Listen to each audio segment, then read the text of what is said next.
c'est un fleuve plein d'épouvante qui respire la mort. Il coule vers les abîmes. Son eau est noire. Jamais le soleil ne l'éclaire de ses rayons. Le Styx, tel est le nom de ce fleuve maudit. Il traverse des magmas de roches et de métaux en fusion. Lentement, il converge au centre du monde souterrain, vers un vaste marais. Sur sa rive, une foule indistincte, des ombres, celles et ceux qui, quelques minutes plus tôt, étaient encore en vie. Et soudain, surgit des limbes une barque délabrée. Debout, un homme observe les ombres. C'est un vieillard. Il est laid, barbu, couvert de haillons. Son nom, Charon. Sa fonction, permettre aux ombres de franchir le Styx afin d'atteindre le séjour des morts.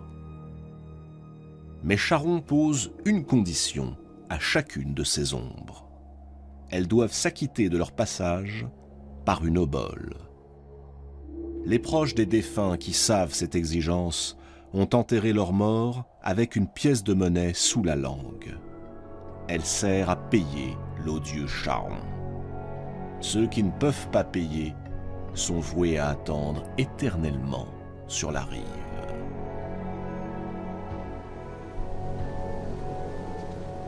Charon invite un groupe à s'avancer.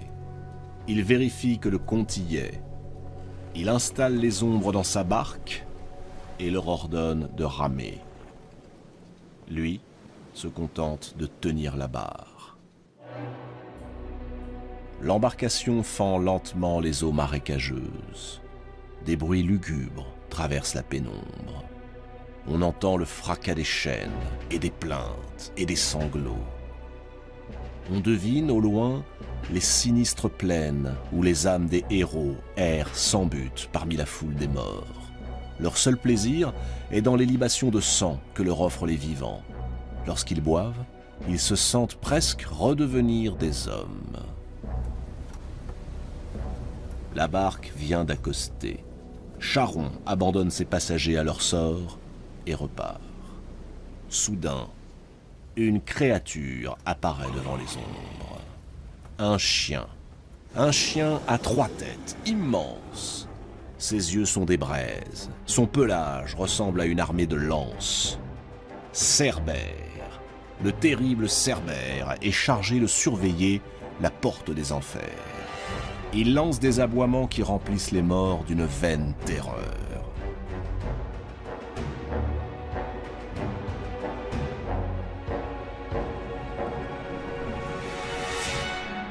Cerbère est perfide. Il flatte tous ceux qui s'approchent de lui. Il les attire par le mouvement de sa queue et de ses oreilles. Mais une fois qu'ils ont passé le seuil du palais de son maître, Cerbère ne leur permet plus de sortir. Et il dévore quiconque tente de s'échapper.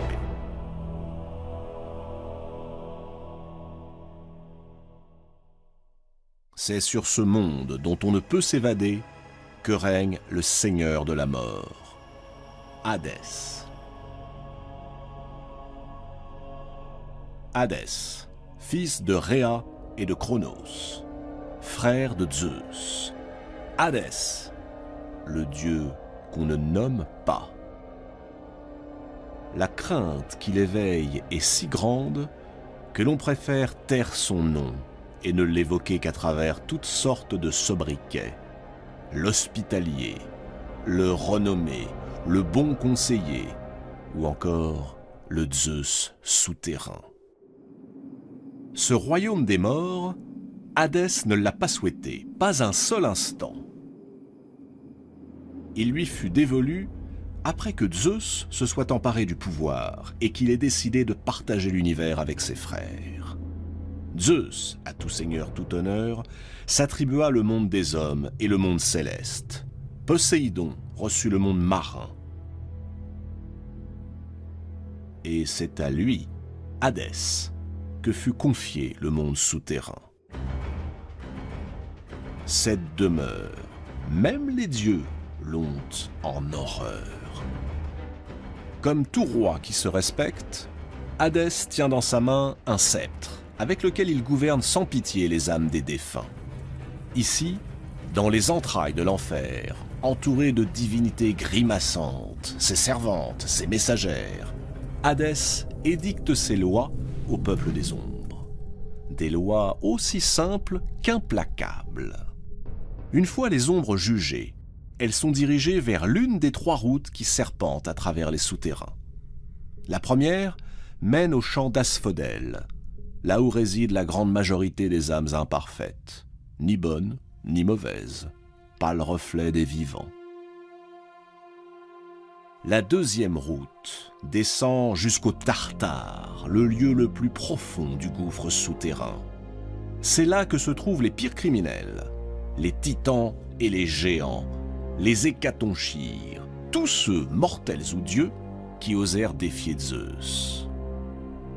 Et enfin, une petite minorité emprunte la 3e route, celle qui mène aux Champs-Élysées, une sorte de paradis. Il y règne un printemps éternel, plus de douleur, plus de vieillesse. L'haleine des vents ne s'y fait sentir que pour répandre le parfum des fleurs. Des bocages embaumés couvrent de leurs ombrages les morts fortunés. Mais en vérité, même ici, les morts continuent de regretter la vie.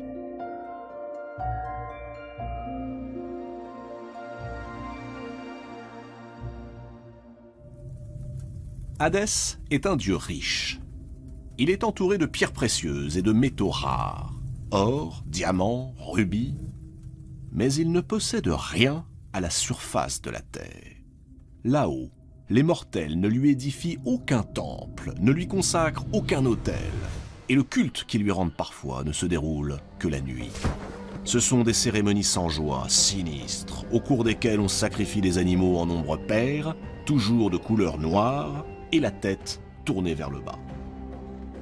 Hadès est seul. Personne ne supporterait de vivre dans cet univers, entouré des rumeurs qui traversent cette sinistre pénombre. Personne. En tout cas, pas de son plein gré. Et puis, Hadès ne sait rien de ce qui se passe dans le monde supérieur ou dans l'Olympe. Il ne s'y rend presque jamais. Les seules nouvelles du monde qui lui parviennent sont celles de mortels lorsqu'ils frappent le sol de leurs mains en l'invoquant par des jurons et des malédictions. Hadès règne donc en solitaire, mais il éprouve parfois le besoin de quitter son palais infernal pour régler lui-même une affaire ou tout simplement pour respirer l'air d'en haut. Un beau jour, alors qu'il vient de quitter les profondeurs de son royaume, Hadès, conduisant un char tiré par de splendides chevaux couleur nuit, va le long d'une plaine de Sicile, non loin de l'Etna. Il est indifférent aux rayons du soleil, au ciel dépouillé de nuages, à la beauté des paysages. Il chevauche, il traverse les plaines, les forêts et les vallons de Grèce. Tout à coup, une silhouette attire son attention. Il immobilise brutalement son attelage. Là, à quelques pas, une jeune fille d'une rare beauté est en train de cueillir des fleurs. Elle se nomme Perséphone, un nom qui signifie « celle qui cause la destruction ». Et cette jeune fille n'est pas n'importe qui. C'est la propre fille de Zeus et de Déméter, la déesse de l'agriculture et des moissons. Sur l'Olympe, où elle a parfois le droit d'apparaître, on l'appelle aussi Corée, qui veut simplement dire la jeune fille, la Vierge. C'est le coup de foudre. Le cœur d'Hadès s'affole. Il pourrait enlever la jeune fille, l'entraîner dans son royaume, mais ce ne serait pas convenable. Après tout, n'est-elle pas la fille de son frère? Hadès a beau être prince des ténèbres, on n'en a pas moins l'esprit de famille, et il respecte les lois. Hadès prend alors le chemin de l'Olympe. Il se rend chez Zeus. Une fois devant son frère souverain, il demande la main de Perséphone. Voilà une requête qui embarrasse fortement le roi des dieux. S'il refuse, il offense son frère. S'il accepte, Déméter ne lui pardonnera jamais. Zeus réfléchit. Il est désemparé. Il n'ose prendre parti. Alors il s'en sort par une pirouette. « Je ne peux ni t'accorder, ni te refuser mon consentement, dit-il à son frère. Fort de cette réponse qui n'en est pas une, Hadès s'estime libéré de toute contrainte. Il remonte sur son char. Le revoilà sur les chemins de Sicile qui mènent à la plaine d'Héna. Perséphone est toujours là, toujours en compagnie de nymphes. Alors, Hadès coiffe la cunée, le casque de l'obscurité qui rend invisible ceux qui le portent. Il disparaît.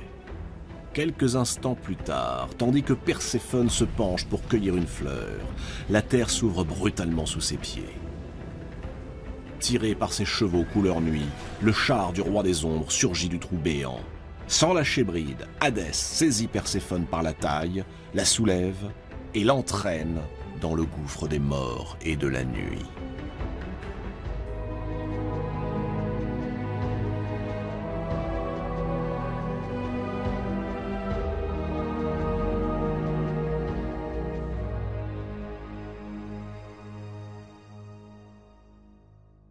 Ne voyant plus revenir sa fille, rongée par l'inquiétude, la déesse Déméter part à sa recherche. Elle interroge tous ceux qu'elle croise, mais nul n'ose lui dire la vérité. Ni les hommes, ni les dieux, ni les nymphes, ni les oiseaux. Personne. Jusqu'au moment où une vieille femme l'aborde. C'est la déesse Hécate. Hécate est une déesse au double pouvoir. Elle est à la fois la déesse de la fertilité et la déesse de la lune. Quand l'astre est plein, qu'il illumine la nuit et rend fous les hommes et les bêtes, alors, dit-on, Hécate indique le passage vers les enfers. Cette déesse se situe au carrefour de la bienveillance et du mal, de la fertilité et de la sécheresse. Elle est tantôt la bienfaitrice de l'humanité, tantôt l'annonciatrice d'une mort prochaine. Hécate est la seule des divinités à descendre parfois voir Hadès en sa demeure de son plein gré. Et voici Hécate qui s'approche de Déméter. Elle a entendu, l'autre matin, la voix de Perséphone appelant à l'aide.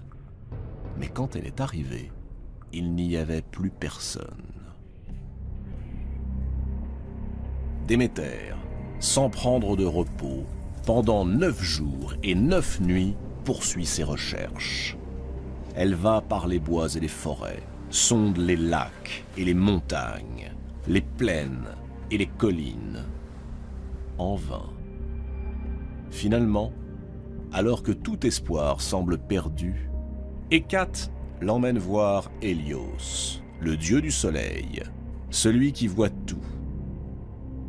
Et Hélios décide de lui révéler le nom du coupable, Hadès. Hadès, le maître des enfers. Déméter exige qu'il lui restitue sa fille. Hadès refuse. Puisque c'est ainsi, annonce Déméter à l'assemblée des dieux, je quitte l'Olympe et n'y reviendrai plus, et la terre restera stérile jusqu'à ce que ma fille me soit rendue. Ce ne sont pas des paroles en l'air. Déméter a les moyens de mettre sa menace à exécution. Elle est la déesse du blé, la déesse nourricière. Du jour au lendemain, les moissons se meurent, les fruits pourrissent et la famine se met à ravager la terre. La race des hommes est menacée d'extinction. Dans son palais, pressé de toutes parts, Zeus ne sait que faire. Il envoie à Déméter sa messagère, la déesse Iris, pour la supplier de recouvrer la raison. Déméter ne veut rien savoir. Une délégation des dieux et déesses de l'Olympe, porteurs de présents, l'adjure à son tour. Sans succès. Alors, Zeus, n'ayant plus le choix, envoie son fils Hermès porter le message suivant à son frère Hadès. « Si tu ne rends pas Perséphone, nous sommes tous perdus. Les hommes mourront et il n'y aura plus personne pour nous honorer, plus personne pour croire en nous. » Hadès réfléchit et il accepte. Oui, il accepte. Il veut bien rendre Perséphone à sa mère, mais à une condition. Il faut que les lois des dieux soient respectées. Lui-même n'a-t-il pas respecté la parole de Zeus lorsqu'il lui a formulé sa demande? Or, il est une loi, ici, en enfer, que nul ne saurait ignorer, que nul ne peut violer. Quiconque a touché à la nourriture des morts restera sous terre pour l'éternité. Hermès interroge Perséphone. A-t-elle goûté à quelque nourriture? Perséphone affirme, la main sur le cœur, qu'elle n'a rien mangé depuis son enlèvement, tant elle est malheureuse. Hadès, à contre-cœur, accepte donc qu'elle reparte auprès de sa mère. Mais au moment où Hermès aide la jeune fille à monter sur son char, une voix claque. C'est celle d'Ascalaphos, l'un des jardiniers du Seigneur des Ténèbres. « Elle ment », affirme-t-il. Et il précise qu'il a vu Perséphone cueillir une grenade et en manger 7 grains. Il est prêt à en témoigner. Ascalaphos dut regretter amèrement ses paroles, car plus tard, Déméter le transforma en chouette.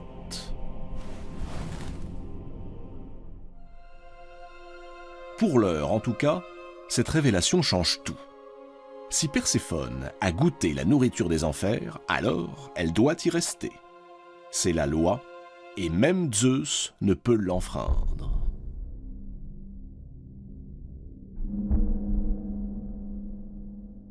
Lorsqu'elle apprend la nouvelle, Déméter, plus triste que jamais, s'enferme dans la solitude. Elle refuse de regagner l'Olympe et persiste dans sa volonté d'affamer les hommes. Exaspéré, Zeus tourne en rond. Il rumine, il ne dort plus. Et pendant ce temps, la famine continue de s'étendre et de faire des ravages chez les mortels. Zeus s'ouvre du problème à Rhéa, sa mère, car Rhéa est aussi la mère d'Hadès et de Déméter. Et c'est Rhéa qui, une fois encore, va mener les négociations entre ses 3 enfants, Zeus, Déméter et Hadès. On discute. On débat, on pleure, et finalement un accord est conclu. Perséphone, parce qu'elle a goûté à la nourriture des morts, passera l'hiver aux enfers et le reste de l'année à l'air libre, avec Déméter.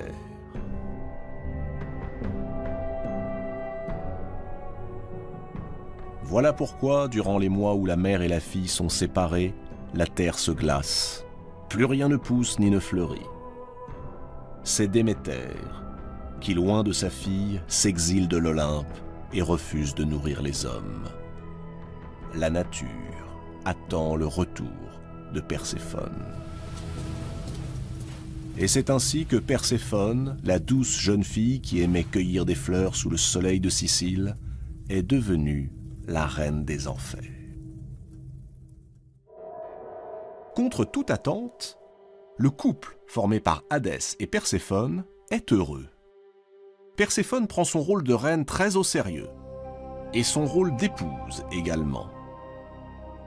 Sa présence met en lumière une nouvelle image de la vie et de la mort, puisque la jeune femme se partage entre les 2 mondes, celui d'en bas et celui d'en haut.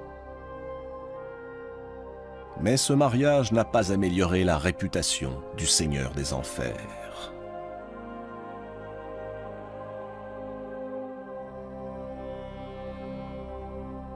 Qui est vraiment Hadès? On aurait tort de le résumer au seul dieu de la mort. Il n'est pas exactement la mort. La mort, c'est un autre dieu, Thanatos. Contrairement aux idées reçues, Hadès n'est ni satanique, ni malfaisant. Ce n'est pas lui qui tourmente ses sujets, ce sont les Érinnies, les déesses de la vengeance, qui ne reconnaissent que leur propre loi. Regardez-les, coiffées de serpents, armées de fouets. Ce sont elles, les Érinnies, qui persécutent sans répit leurs victimes, jusqu'à les frapper de folie. Hadès n'y est pour rien. Lui, il gouverne le monde souterrain. Il règne sur ce royaume qu'il n'a pas désiré, mais qui lui fut attribué, contre son gré. Il est entouré de créatures monstrueuses aux fonctions bien précises. Par devoir, il se montre impitoyable.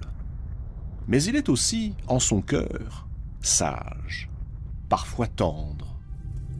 Il peut ainsi faire preuve d'une certaine indulgence lorsqu'on sait lui parler. Pour preuve, cet homme qui vient de frapper à sa porte.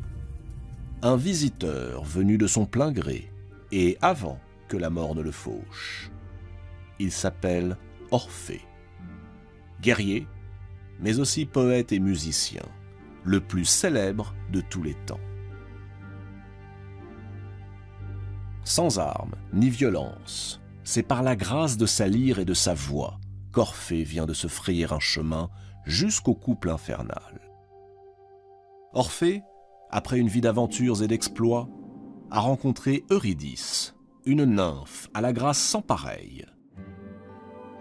Frappé au cœur, Orphée a conçu pour elle une passion grandiose, démesurée, et il l'a épousée. Mais leur bonheur ne fut que de courte durée. Eurydice est morte.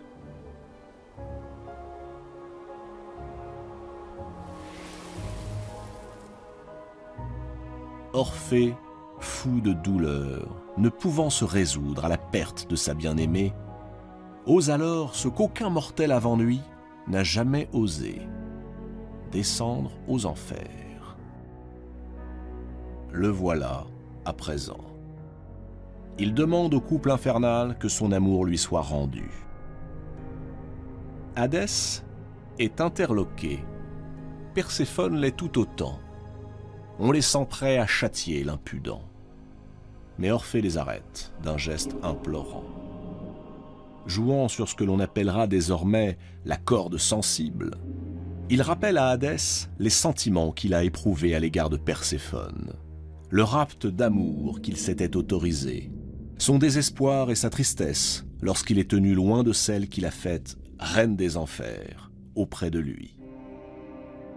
Attendri par les notes célestes et les paroles du poète musicien, Hadès et Perséphone cèdent à ses prières, à condition, une fois encore, que soit respectée la loi des enfers.